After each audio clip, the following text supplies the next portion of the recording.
బెత్లెహేములో ప్రశాంతమైన ఉదయం. సూర్యుడు ఇప్పుడే మేల్కొంటున్నాడు.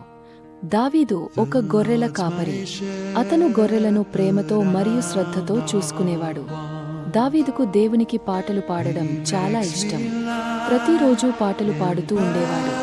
తన దగ్గర ఉన్న చిన్న వీణతో సంగీతం వాయించేవాడు. కాని అప్పుడు దావీదు ఒక పెద్ద గర్జన విన్నాడు.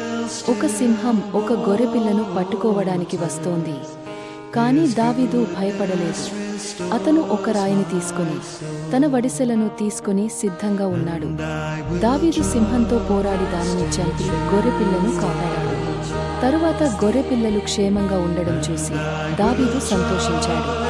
దావీదు చిన్న పిల్లవాడు, కాని అతడు దేవుణ్ణి నమ్మాడు.